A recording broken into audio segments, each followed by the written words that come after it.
Hello, everyone, and welcome back to Everyday English Lab.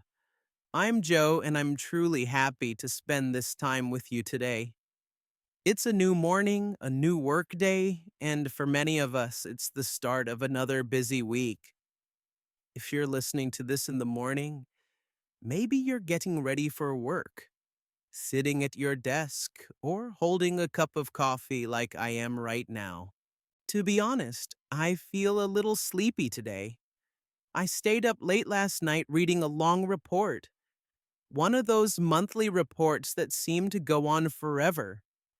But instead of feeling tired or annoyed, I decided to look at it in a positive way. While reading, I noticed several new English words and expressions. That reminded me of something very important. English learning happens everywhere, even when we are just doing our normal work. Like many people, I can't really start my workday without coffee. Coffee feels like a small ritual. It tells my brain, okay, it's time to focus. So imagine us now, starting the day slowly, calmly, and positively. It's Monday, yes, but we can handle it, one task at a time. And that's exactly what today's episode is about. Using simple, clear, polite English at work, step by step, without stress. Let's begin with something we all do almost every day: checking emails. Emails are a big part of work life. For many English learners, writing emails can feel stressful. You may ask yourself, am I being polite enough? Or does this sound rude? Or is my English too simple? Let me tell you something very important. Simple English is good English, especially at work. Let's start with how to begin a professional email. A very common and safe way is to start with hi and the person's name. For example, hi John, hi Anna, hi Lisa. This is friendly and professional. Many people think hi is too casual, but in modern workplaces, it's completely normal. You can also use hello like hello Sarah. That works too. Now let's talk about dear. Dear is more formal.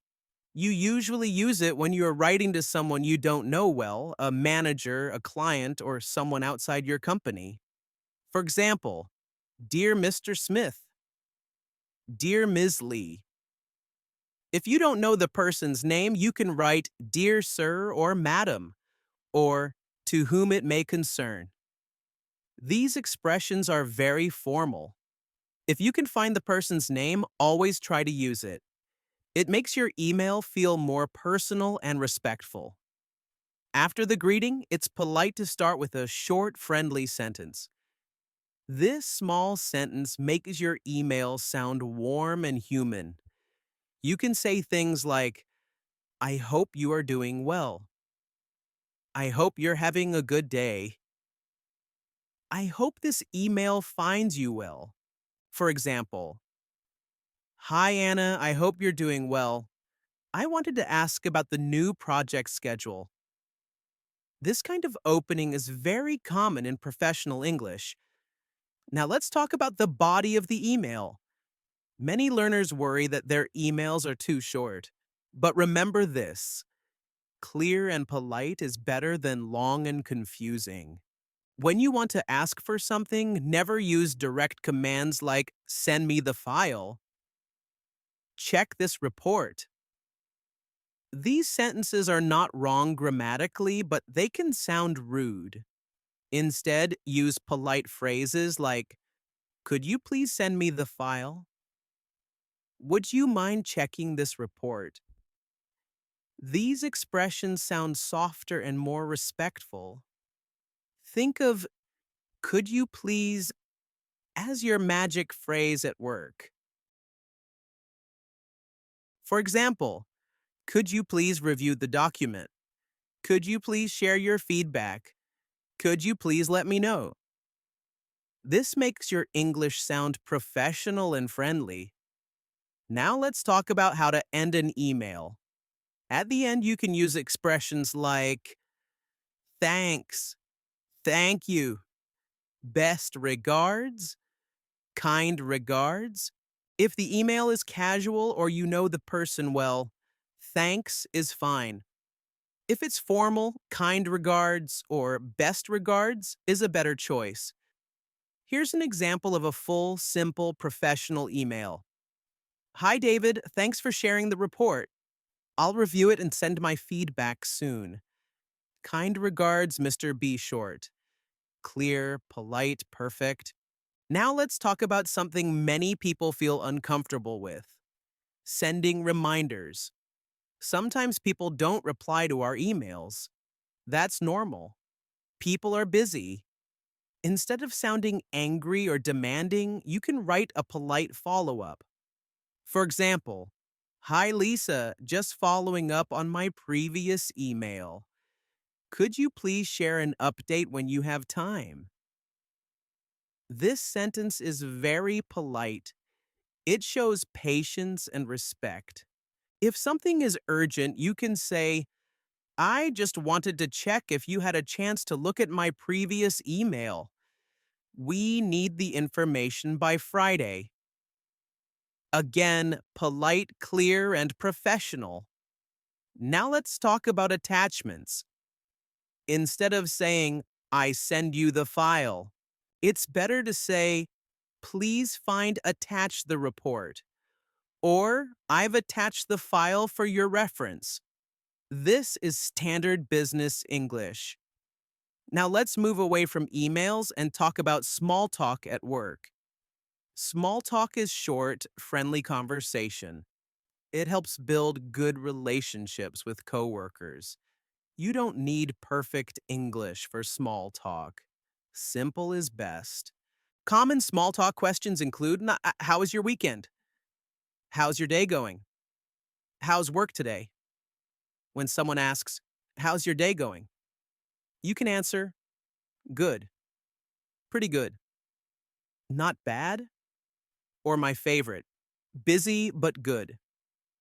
This phrase is very natural and very common. To continue the conversation, just ask back, how about you? Or add a small comment.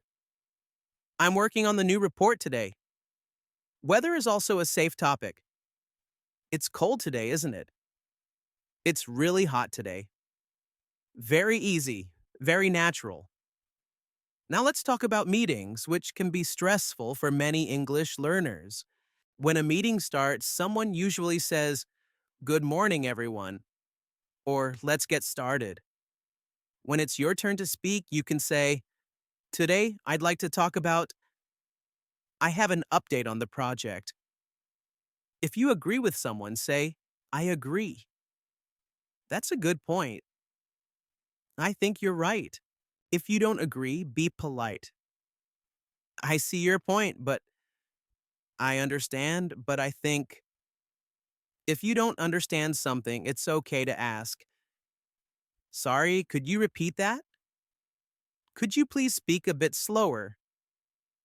People will respect you for asking. And if you need to leave a meeting early, instead of saying, I have to go, say, sorry, I have another meeting now. Or, sorry, I need to leave early for another task. That sounds professional and polite. So today, before 10 a.m., we've talked about emails, reminders, small talk, and meetings. That's a lot of useful English for one morning. Remember, you don't need perfect grammar. You just need to be clear, polite, and friendly. Learning English at work is not about big words. It's about communication. So take it one step at a time. Busy but good. Thank you for listening, and I'll see you in the next episode.